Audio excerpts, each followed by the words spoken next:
Red beats on the track. Woo, woo, woo, woo.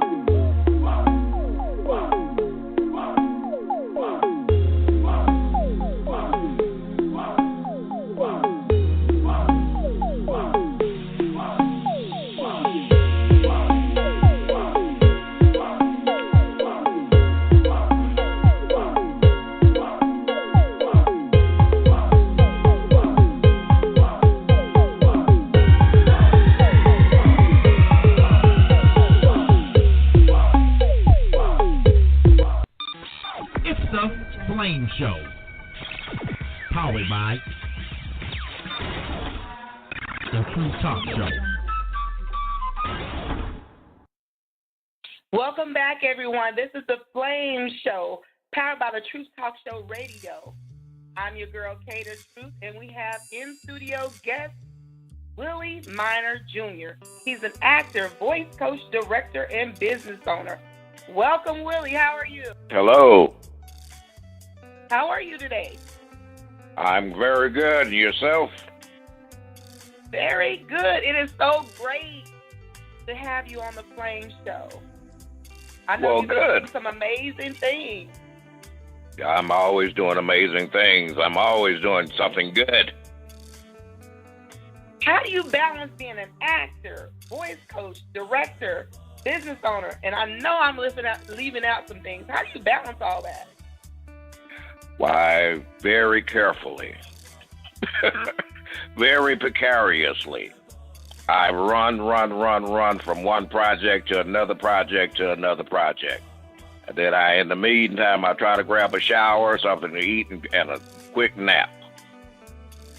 Grab a shower. How quick are those showers? If you just grabbing it and putting it back, what you doing, just sticking your toe in and getting out? Just kidding. Well, sometimes I have to put it on hot, just run through there. Right. Just run right fast through there, turn around a couple, 2, 3, 4, 5 times, and just say, "Whoo! Gotta go." Right. Well, I do love your voice, so it only makes sense that you are a voice coach. Who are some of the people that you're a voice coach for, and what are the age ranges? Does it matter, or?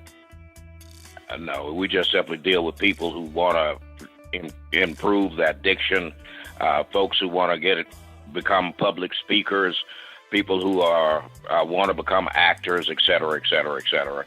You know, it doesn't matter. We work with people ranging from Damon Wilson, Dale Gottbaldo, Irma P. Hall, you name it, we can claim it. Oh, you name it, we can claim it. I know that's right. And you're a business owner. What type of business do you own? Well, I own Michael Minor Enterprises, which produces live stage plays. We do also the voice coaching, the acting coaching. Those projects come up under Michael Minor Enterprises. Okay. Before we get into the history, because you are somewhat considered a legend, before we get into your history, I want to get into a little bit of news, and then we'll talk about that too. First off, former Bush Deputy Secretary of Defense has named Donald Trump, has basically said that he's dangerous. What do you think about Donald Trump, Mr. Minor? I think Donald Trump is one of the biggest fools that have ever run for president.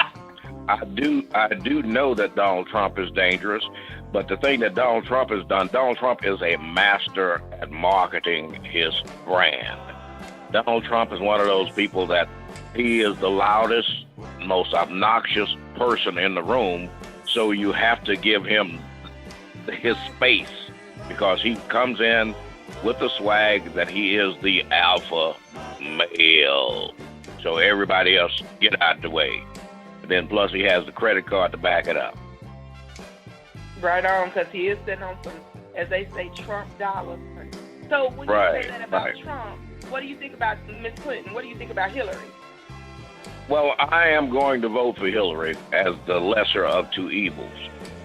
I think that Hillary is the establishment, you know, an extension of her husband, not an extension of Barack Obama. She is the establishment, the good old boy network just this time happens to be running a good old gal. Right. Okay. And more news, Louisiana floods have been named the worst in U.S. natural disaster since Superstorm Sandy. Do you have any family in New Orleans, Louisiana? I don't have any place out there? We have miners all over the world. We have family down in Lafayette, Louisiana. I do, like. Are they affected by it? Yeah, some of them are. Because, Louisiana is a low-lying area, so as the water runs down south from the north, through the tributaries going on to the Gulf of Mexico, a lot of flooding along the way. My heart goes out to those people down in Louisiana. We support the North Texas Food Bank, the Red Cross, because they do things down there, too. So by giving up here in the Dallas area, we are helping those people down there. Okay. Olympian swimmer Ryan Lochte is facing criminal charges for falsifying a criminal report while in Rio. First of all, why lie? Why falsify? You have social media everywhere, cameras everywhere. The big brother can tell when you're lying. But the funny thing about that, Al Roker has caused shockwaves through, I guess, the news media since he called him out, Lochte, for being a liar on national television. Now that the Today Show is a little bit upset. What is the problem with calling somebody out with being a liar if they lie? What do you think about that, Mr. Minor? Well, first of all, I think that Lochte simply needs a caning. He just peed in the wrong place, tore the post office all in the wrong country. He should have been in Indonesia, so they could have just caned him. Obviously, what he was totally immature in his actions inside the country of Brazil, and then for him to come out and lie about it, he simply ran. He ran from Brazil, caught the first thing smoking out of Brazil, and made up a lie as to what went on, and left the other three guys down there to handle the heat. I applaud Roker for simply standing up.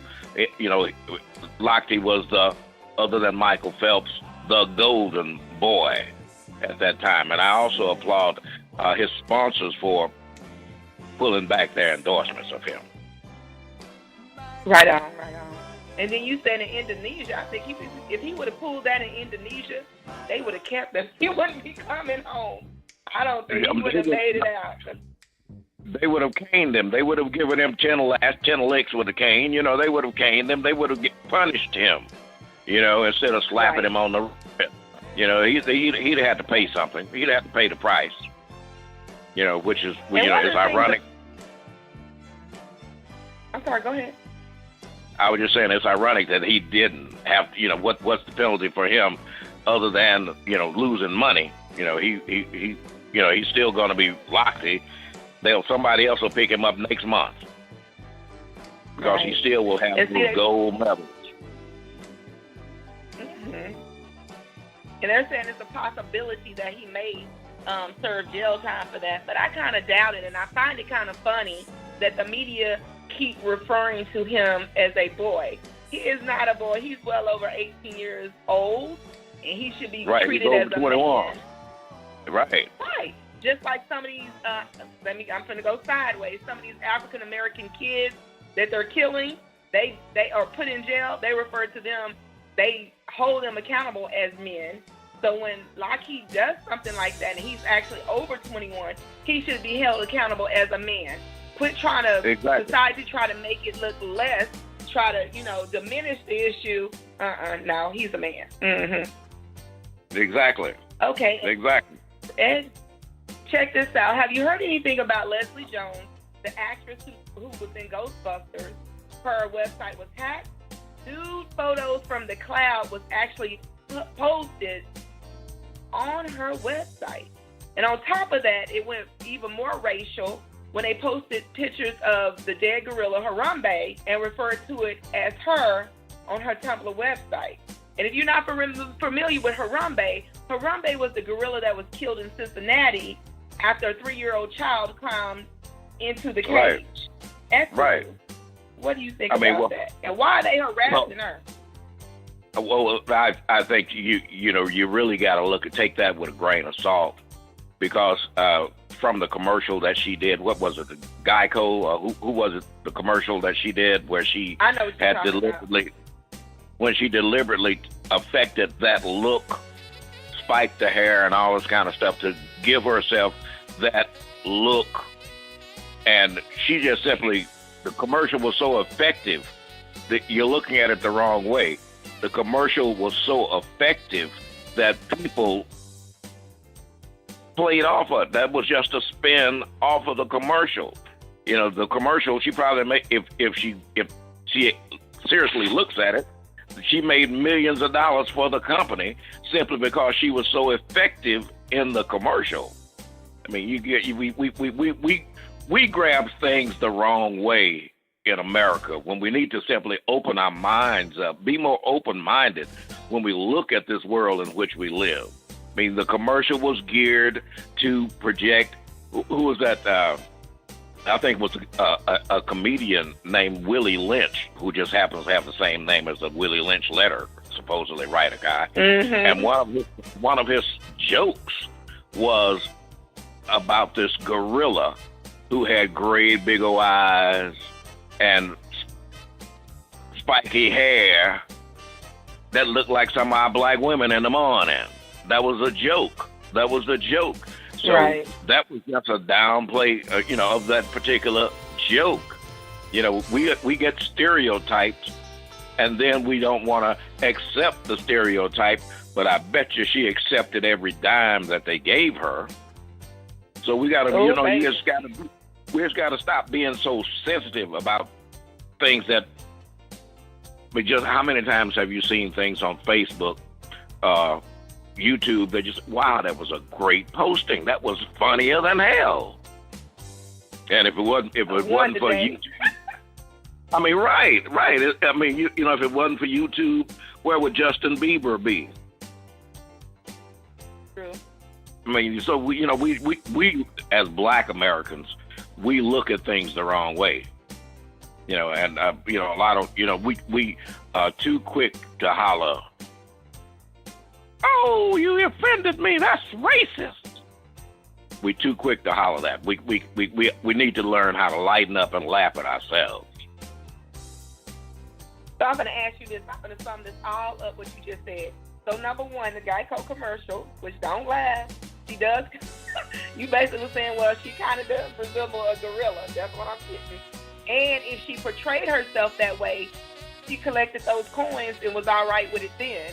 Because she did have her hair spiked the same way. Am I right in translating what you said? Exactly. So she laughing all the way to the bank. But I'm still confused as how did they break, which I'm not that smart, break into the cloud, and why you got naked pictures saved anyway? And I be wondering about why do people do that, and then when it's hacked and it's posted, everybody looking all sideways. You shouldn't have had right.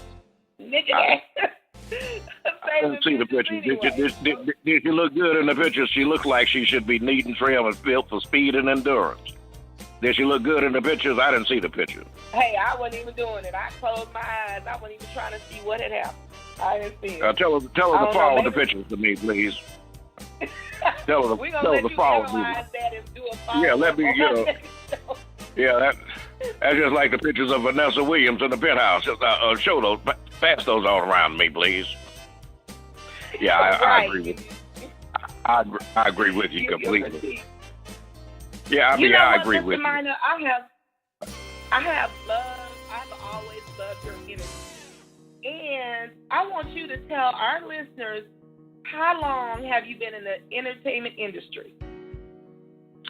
Oh, I've been in the entertainment industry. I'm 69 years young, and I've been doing this since I was 12. Okay.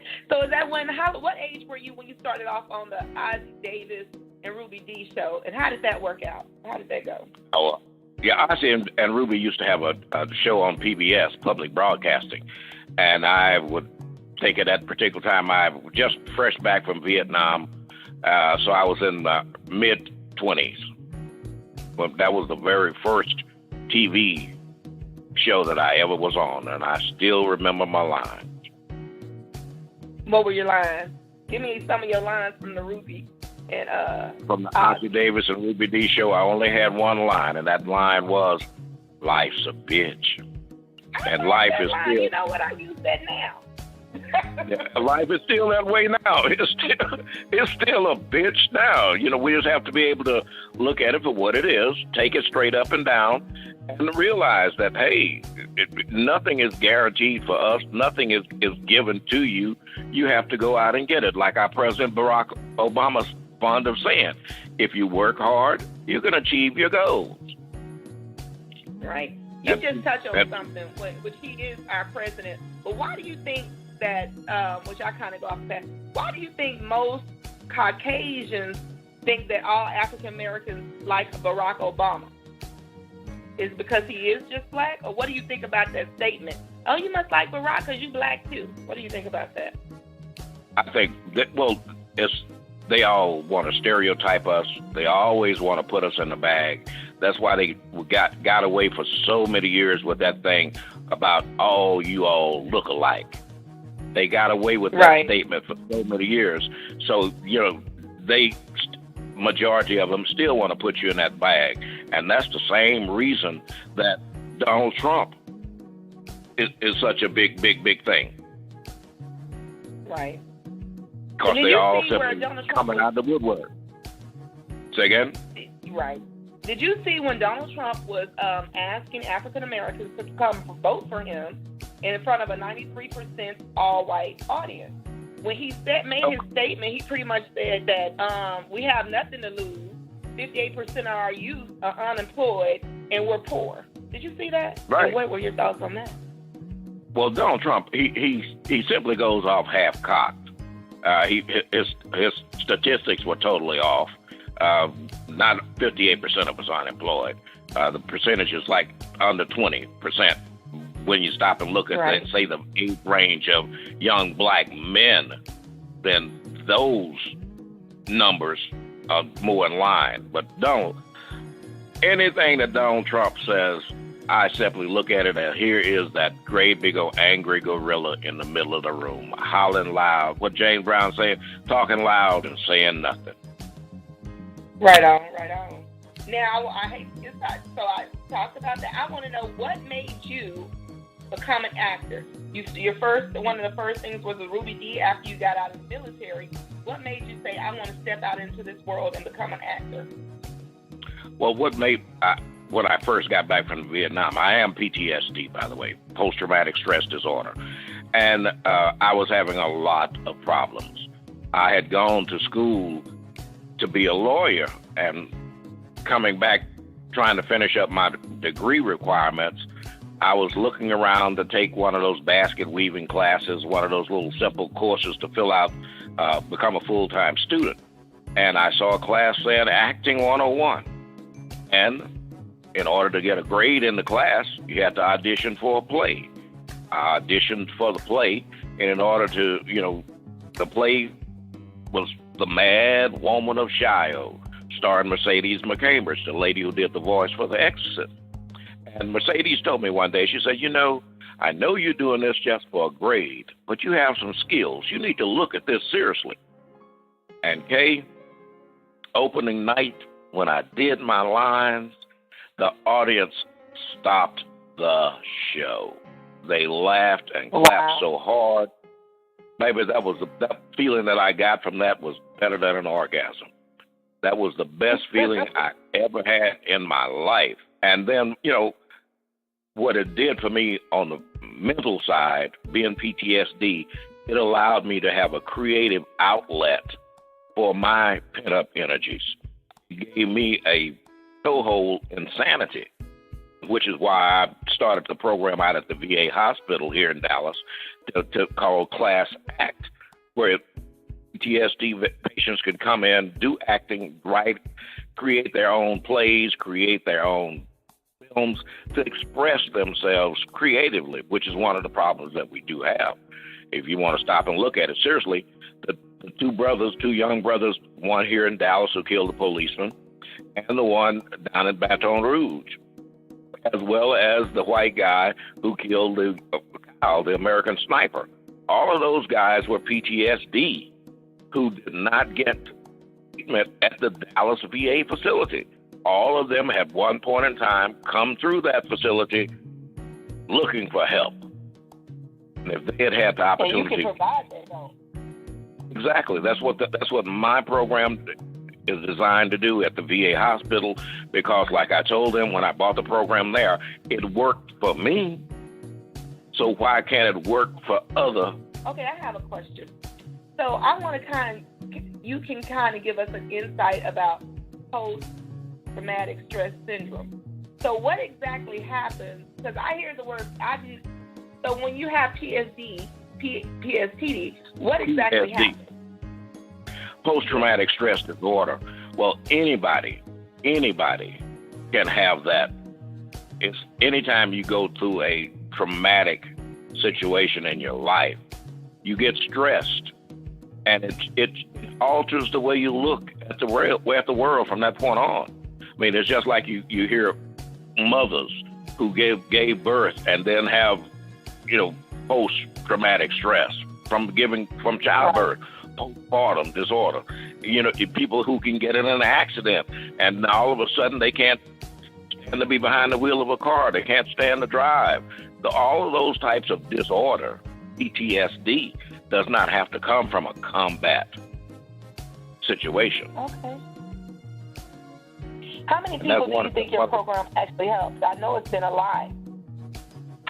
Well, I can point to several guys that have come through that program that will stand up and testify right now that if it had not been for Mr. Minor and this program here, they don't know where they'd be. Now, at the VA hospital here in North Texas, not only do we teach theater, we also have computers for them to learn writing. They write poetry, they write plays. We have a basement band where people, doing music, learning how to, express themselves. Because one of the things that happened in our world when we were younger, and talking about my generation, we had the arts. The arts was something that people used to say all the time, the arts made this a kinder, more gentler world. But then as time has gone on, they no longer stress the arts. They no longer require you to do something creative. So you got a lot of people out here who have no outlet. They have no outlet for that energy. And a lot of times the way they let it out is all negatively. Right. Okay. That's good. Kudos to you for bringing something to the table to help people who have PTSD. But also, when you got out of you were a Vietnam vet, you were twice decorated. What exactly does twice decorated Vietnam veteran mean? Well, that means I got some awards for killing folks. They thought I did a real good job. That's why I have post-traumatic stress disorder now. I found out that it was nice. Killing people sometimes was beneficial to you. And in my point, go ahead. You kill people and you save lives, because it wasn't for the action, it was probably a lot more people dead. But since you helped, stop the, I'm gonna use the word the enemy, stop the enemy, people are alive because of you. So that's true. I'm gonna look at it that way. That's the way you look at life. You got to start looking at it positively. Right. So, Mr. Minor, you also started, I want to see if this program is still alive, because I heard through the grapevine that you also started an organization to answer the Atlanta children's murder in 1981 called the Citizens Committee to Save Our Children, CCSOC. Is that still in existence, and what actually happened in Atlanta? Well, yes, the CCSOC is alive. It has been sick, but it is still well. In Atlanta, of course, there were black youth being killed.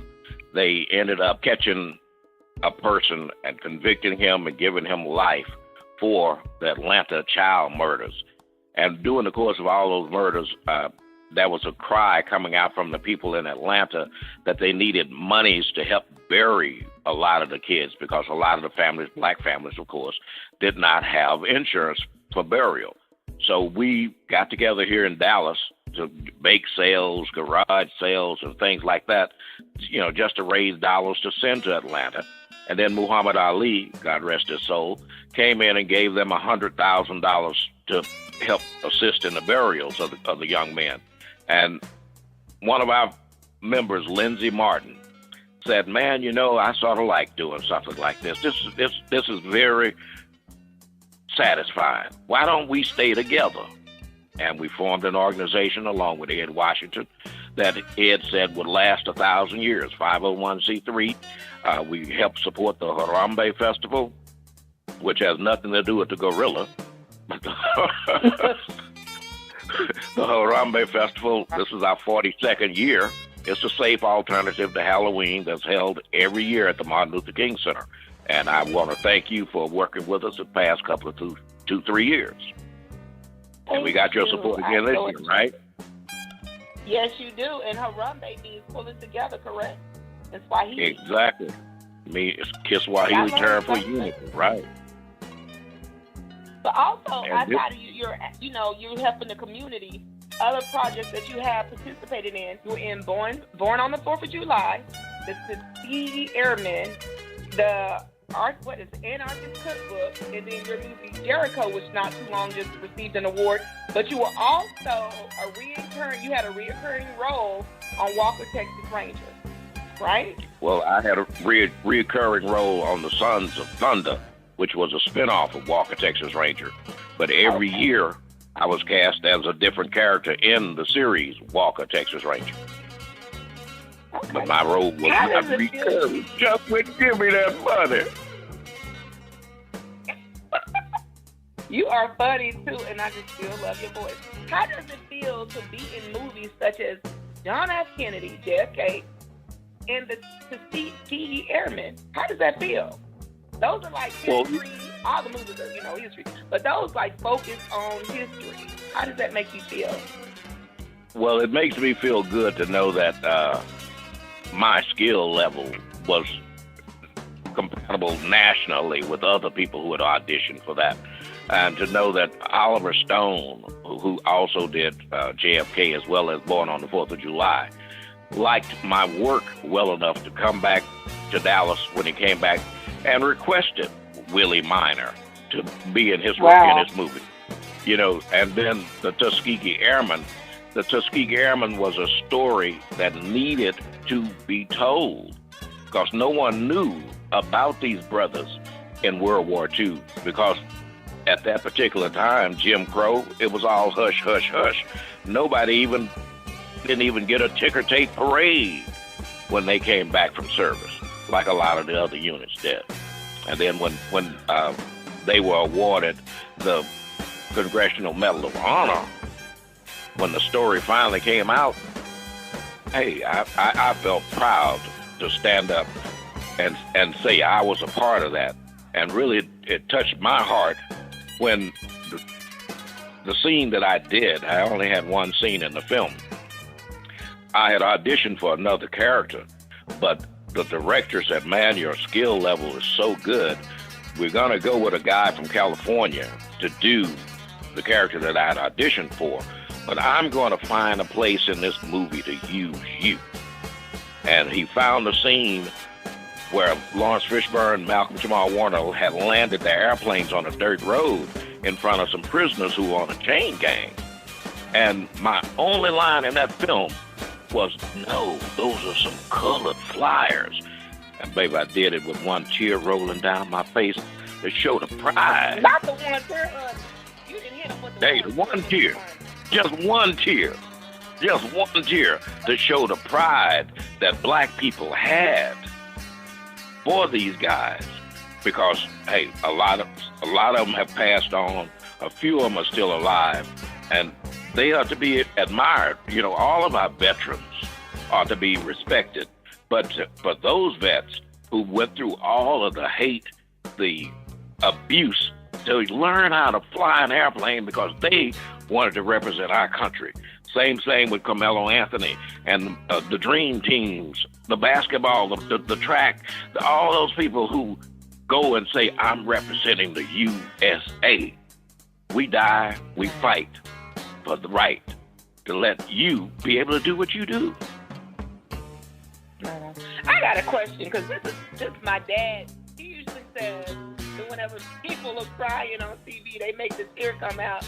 They probably slap some onions in their eyes to do so. So how did you get that one tear to come out? I'm good, baby. I'm a good actor. Like, as an actor, what you do, they call it method acting or whatever you want to call it. You simply bring back a memory. You bring back a feeling. You bring back that emotion. Everybody's been sad before. So you simply go and find something that makes you sad. I call it going to the river of tears. You go down to the river of tears as an actor, and you stow into the river. And you bring that tear up, and then you back away from the river so you can keep your composure and go ahead and let it flow. Okay. Right on. Okay, which I spoke on Jericho, which I think you released that movie, was it last year, correct? Well, it's still going to the film festivals. As a matter of fact, we have a festival tomorrow down in Austin, Texas. The Black Film Festival of Austin, Texas, yes. And you just won it, if I remember correctly, you won Best Supporting Actor at the International Pan-African Film Festival at Con-Trans, is that correct? That's correct. Little old me from Arp, Texas. But that is awesome. Awesome, amazing. So who would have thought? Where were you? Who would have thought? Where were you at the time you found out you were receiving that award, and how did it make you feel? At the time when I heard about the award, I was not in Cannes.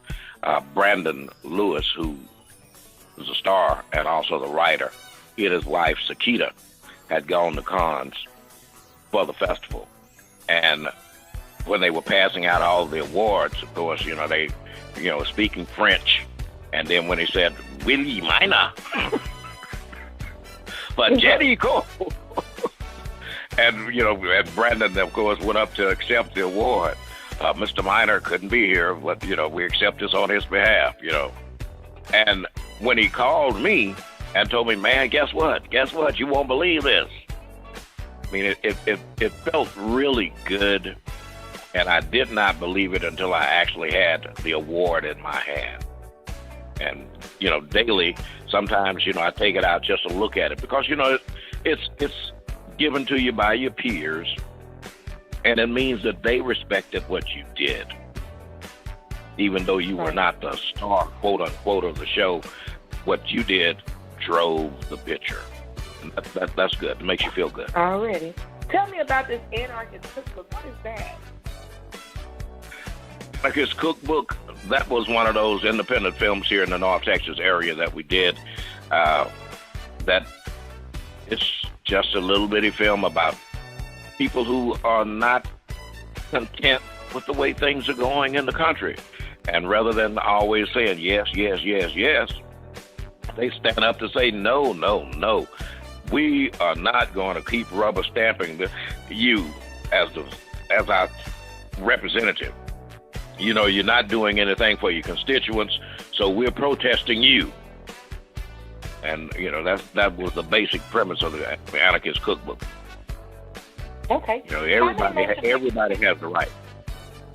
Go ahead. Right. I'm sorry. No, go ahead. What have you been in?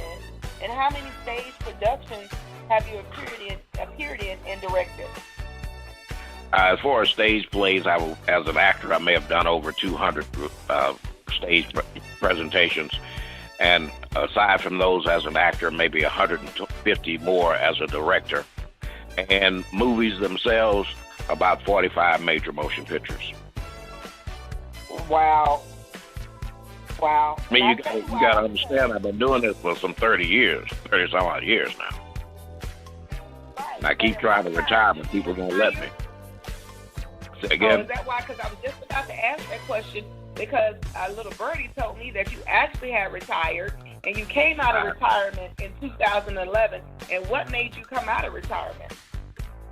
In 2011, my wife got tired of me being around the house all the time, tapping her on the shoulder, trying to take her back in the bedroom. And she told me I need to get a job. I need to find me something to do. and so I called a good friend of mine, Regina Washington, who is the artistic director, managing director for the African American Repertory Theater. And I told her I wanted to come back, get on stage with her.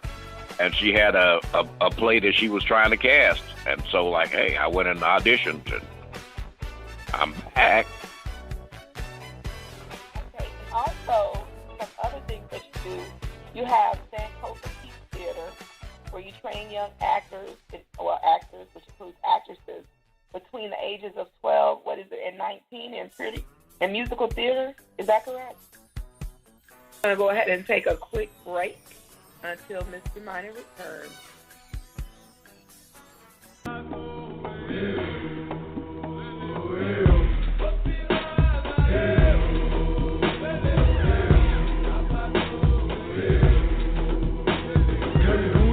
To the land of the locksmiths, misunderstood in a translation of us like danger of us, cause we bring traditions that are ancient to us, high like angel of dust, we a PF, the rebels, and we reckon that shit. To immigrants from Africa be talking that Swahili, we're every day on safari through the concrete city, rebels on the conquest to abolish everything, but for now, settle down, find a crowd with the same energy you carry round, gather round, not a single enemy could hold you down, get a stand with the sound within the beat to hold the crowd, got a fist and fold it out, got a fro, get it pink and comb it out, but we all shake our locks, we'll be showing now. No doubt you found a profound Afrocentric Afro sound. Did you hear this, brother? This is some serious business. The rebels.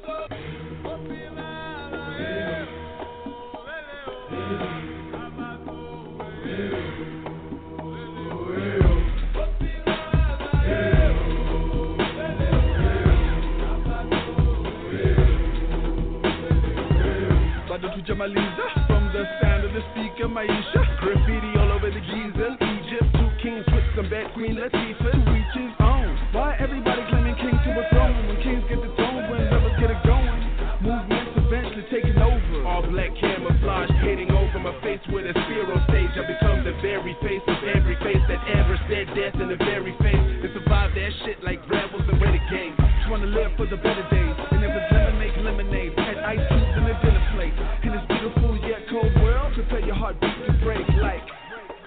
Oh my goodness. Can you open your ears and listen to these brothers? The rebels.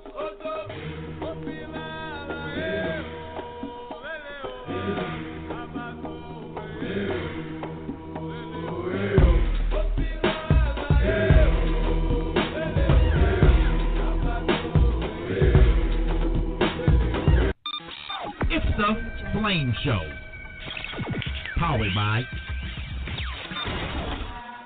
The Truth Talk Show. Mr. Minor. Yeah, you just cut me off. I did not cut you off. I was talking and I did not hear you. So I had to fill in the gap. So, Mr. Minor, I wanted you to tell us a little bit about the Sankofa Teen Theater. Okay. Well, like I say, Sankofa Teen Theater, we deal with kids, basically teenagers, at the African American Museum, where we, give them more in-depth training as far as acting is concerned. We do summer arts programs with the kids where 6 weeks to 8 weeks, they get introduction to theater, then they write, produce, direct, costume, makeup, the whole 9 yards, their own individual show for the summer showcase. And then the better ones during the summer are invited back to get further in-depth training, because some of them want to become actors. They want to use that as a career goal. So I look at it like this: knowledge is of no use, Kaye, unless you pass it on. Right on. I can be. Each one, teach one. Exactly right. And in this case, I get an opportunity to teach 10, 20, 30 people at one time. You know, it's nothing like looking up and seeing a bunch of eager young minds that the light bulb has gone off over their heads, and they're just like sponges, want to just absorb everything. And we've had some really, really, really good kids come through and work tremendously. A lot of my kids have gone on to college. One of my kids went to Juilliard. Another went down to University of Texas, got a full scholarship as a writer. Several have gone to Grambling. Several have gone to Sam Houston State. Full scholarships in theater. Something that, Wow. Black kids normally don't get. So I know you are a part of the Harambe Festival, and I also think you work with Frank Frazier, who is a known artist dealing in Black art. What exactly is that project, and what is your role with that organization? Frank Frazier is an internationally renowned artist who just happens to be a Vietnam vet like myself, who's a friend. He is a friend of mine. I can say that for Frank Frazier. And anytime Frank needs me to do anything, all he knows, all he has to do is to say, Willie, can you, will you, when can you? And I'm there for Frank. That's just Frank Frazier. He and I, go way back. But what's the other part of the question that you asked me? I think that was, what was your role in it, and what exactly was the Frank Frazier organization about? Because I know there was some type of galas or events they put together, and I just wanted to hear how you actually interacted with the organization. Frank does the Southwest Black Arts Festival at the African American Museum. I think this may have been his 7th year that he's done where he brings in a whole conglomeration of artists from all over the nation, Black artists, who deal with all types of art forms, visual arts, painting, sculptures, jewelry, the whole 9 yards. I mean, he has guys over there that have prices ranging from $5 to $50,000, and I mean, it's just a pleasure. It's just a pleasure for me as a performing artist. When you do a live stage play and people come up and say, "Man, you were great, you were great," you really don't know, because that moment is gone. But when you can go and you can look at a guy's painting, you can look at his artwork, and you can say, "Man, that's great," and that will last forever until it's destroyed. Anybody can come and look at that and say, "That's good," and I admire those guys and sisters. I admire those types of artists. I just like to. Up a little bit. I'm sorry, go ahead. Go ahead. Switch it up. Switch it up. I want to know what we have is the flame show, powered by the talk show. So everything you say must be the truth, and it's heard on Flows from the Gutter Radio, right? So what's going to happen is I want to put you in the hot seat, Mr. Minor. So I thought I was already there. That was just lukewarm. Now we should try to bring it up a little, put it on number 7. Oh. So if you had the opportunity, if you was a presidential candidacy advisor, what would you tell those people running for president, such as Donald Trump and Hillary Clinton? What would you tell them? What advice would you give them? It just so happened that my major in college was political science, and one of my goals at one point in time was to become president of the United States. I would simply tell both of those candidates, if I was able to advise them, first of all, to be themselves issues. Stick to those hot buttons that affect the Americans and offer solutions to the problems. Donald Trump, the very first thing I would have done with Trump is make sure, Donald, this is what you say. Don't say anything more than this, what we have on the paper. Follow the script, Donald. And with Hillary, I would simply advise Hillary to just warm it up a little bit more. Warm it up a little bit more. Warm it up a little bit more. She comes across as sometimes to me has been a little cold. Mm-hmm. Very seldom does she give you any insight into Hillary. And I think she needs to be more personable in her approach. You know, she gives you that impression that she's trying to do that fireside chat thing with you. She wants to be honest. She wants to be truthful. But it's more telling you this rather than I'm sharing this with you. Right. So I'm going to ask you this. Since you made a point to say Donald Trump followed the script, if he can't follow a script, do you think he'll be able to follow instructions while in office? No, Donald Trump would make a terrible president. Right. He would make a terrible. Right. But one thing that Donald Trump does not have, he does not have the ability to make you feel trust. He doesn't mm-hmm. give you that thing that I can trust you, Donald. I will follow you, Donald. He doesn't give that to us. I mean, one thing you can say about Donald is he is outspoken. He will say, quote unquote, what's on his mind. But that mind is not the mind that you need leading people. Donald Trump would be the guy that we'd be in a nuclear war day after tomorrow. And yeah, that's not right. what we baby, keep him away from the buttons. We don't need him right. to any buttons, people say. Right, no, we don't. He doesn't even need to be in the room with the button. You know, no. Not at all. Mm-mm. So, we know that you are also a community activist and you do a lot of community work from the Harambe Festival to the Citizens Committee to Save Our Children to working with Frank Frazier, to Copus Teen Theater. Why do you believe more people are not involved in the community? Because it doesn't pay. And then also at the same point in time, a lot of people don't know that the volunteer opportunities are there.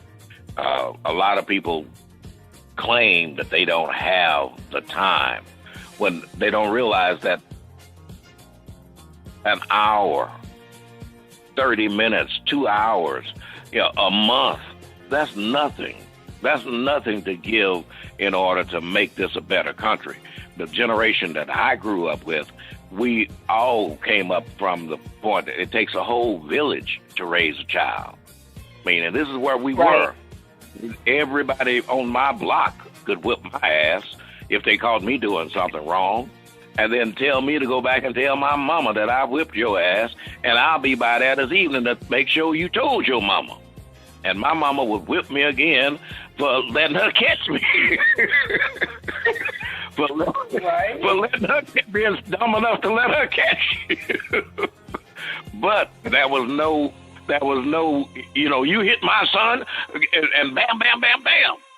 It was more, thank you for chastising my son. Thank you for straightening my son out. Because at that particular point in time, hey, you did not hear all of these black people, young black men being killed by the police the way we're getting killed today. Because we were raised, like Richard Pryor said, I am reaching into my pocket to get my license. I do not want to be a statistic. We were raised to be more respectful. And that's just, not only was it respectful of the police, respectful of authorities, and respectful of our elders. Much better time. And that's what people need to get to. I'm sorry, go ahead. And that's what people need to get to. And like you're saying right now, you can't whip your kids. And we have Dr. Spock to thank for that. Dr. Spock with this set them aside. Dr. Spock with whipping your kids puts trauma. That's why you had so many kids that were coming up with defenses in court that I didn't get enough hugs when I was coming up. My mama, my daddy wasn't at the house. I was just raised by my mama. That's why you get all this kind of, what's the little guy with the influenza?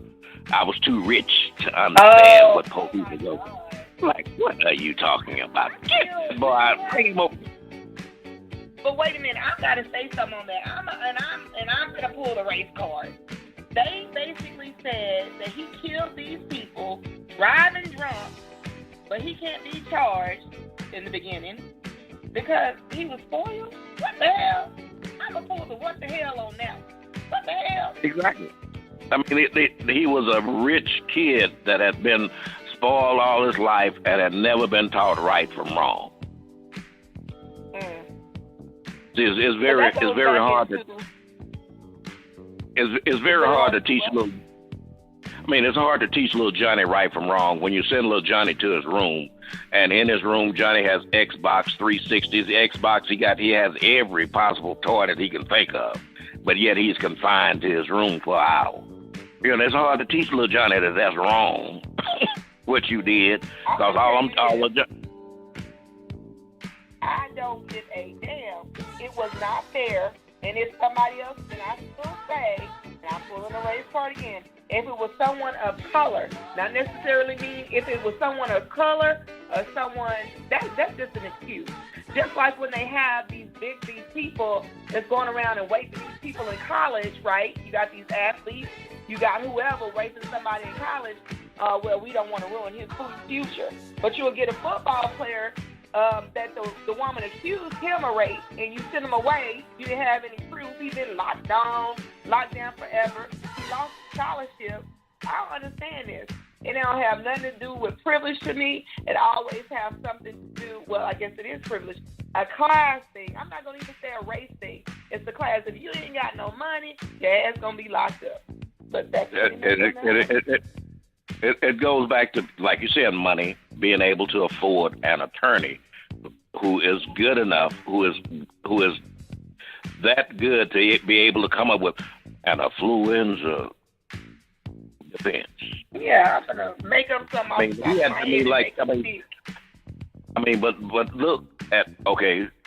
look at what that really was.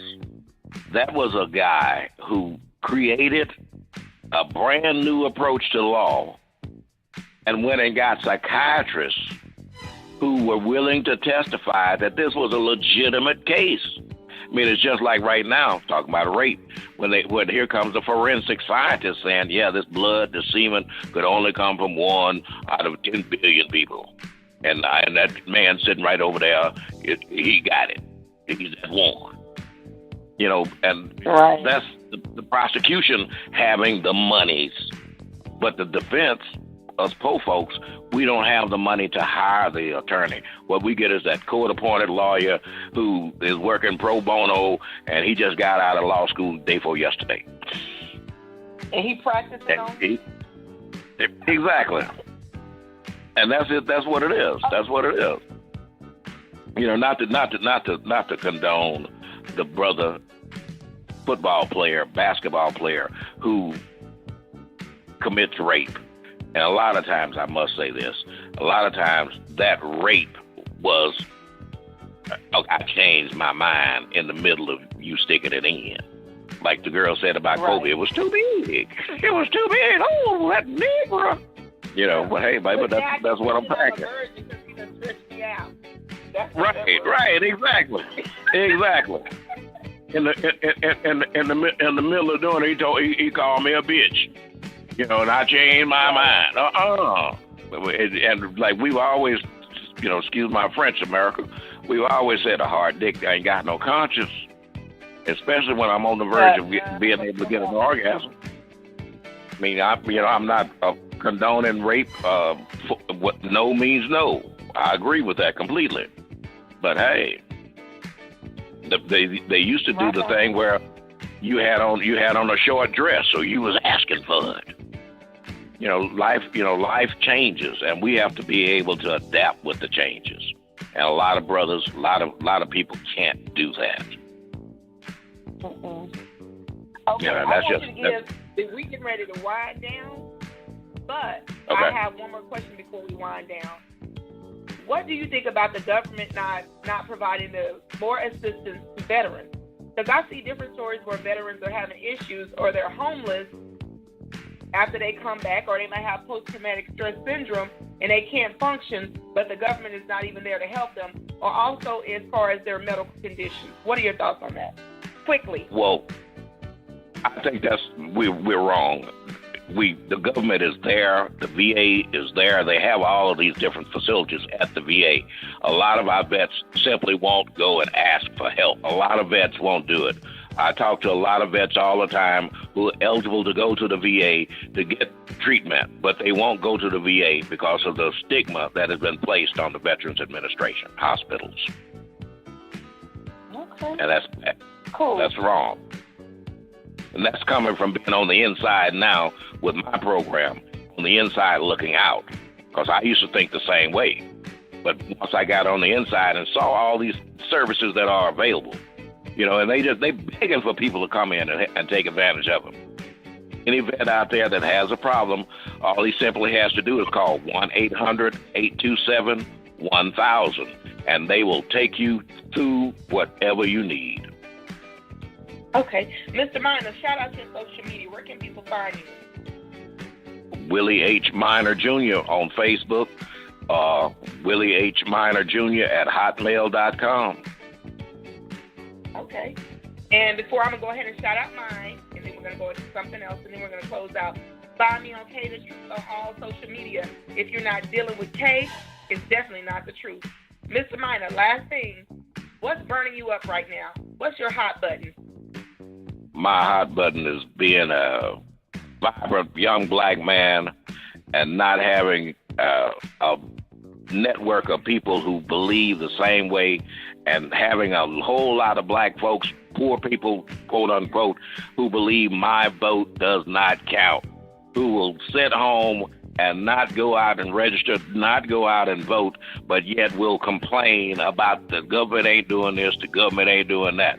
Get up off your rusty dusty, go vote, because if you don't vote, you give up your right to complain. That's my hot button. Right. Okay. My hot button right now is a little bit different. I'm tired. You had all year to plan for back to school. We have kids who still do not have the necessary tools, being school supplies, or the necessary clothes to go to school. So, bad parents, right now, you're on my nerves. But I am going to leave it with a positive thought. Yesterday is not ours to recover, but tomorrow is ours to win or to lose. Have a great day. This is The Flame Show. I'm your host, Kaye TheTruth. It's powered by The Truth Talk Show. Check in every Tuesday on Souls to the Gutter Radio, 5 p.m. Central Time, 6 p.m. Eastern Time, and we'll see you again until next time.